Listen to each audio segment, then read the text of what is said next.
હરિઓમ. ગુપ્ત પ્રયાગના આંગણે જ્યારે ત્રિદિવસીય સાંસ્કૃતિક મેળો જામ્યો છે ત્યારે આપણી લોક પરંપરા ભગવાનને દોડ, ભગવાનને કીર્તન, જે આપણી લોક પરંપરા ઉજળી પરંપરા રહી છે કે આવા સુંદર મજાના મેળાવડા હોય, સંસ્કૃતિના કાર્યક્રમ હોય ત્યારે બધી બહેનો ગોપી મંડળ ભેળું મળી અને સુંદર મજાના કીર્તનનો જે છે એ રમઝટ બોલાવતી હોય, હાથમાં કરતાલ હોય અને કૃષ્ણને મેળા ટોળામાં આડતી હોય ગોપીઓ, કોઈ ભગવાનના સુંદર મજાના સુમધુર જે છે એ ગીતોથી ઈશ્વરને જગાડતા હોય. તો આજે ગુપ્ત પ્રયાગના આંગણે ભગવાનને કૃષ્ણની મોરલી કેવી હોય એનું સુંદર મજાનું ગીત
પોતાની તળપદી ભાષામાં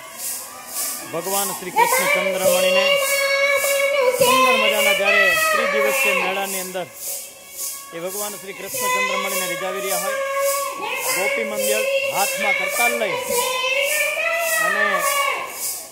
ભગવાનની પ્યારી રાધાની વાત જ્યારે કરતી હોય ત્યારે સુંદર મજાનો નજારો ત્રિદિવસીય ગુપ્ત પ્રયાગ તીર્થસ્થાનમાં ત્રિદિવસીય લોકમેળો આપણી સંસ્કૃતિને સાજે એવા લોકગીતો સાથે અને આજે પણ આ પ્રાચીન સંકીર્તનો, પ્રાચીન કીર્તનો એ મેળાનું નયનરમ્ય આકર્ષણ છે.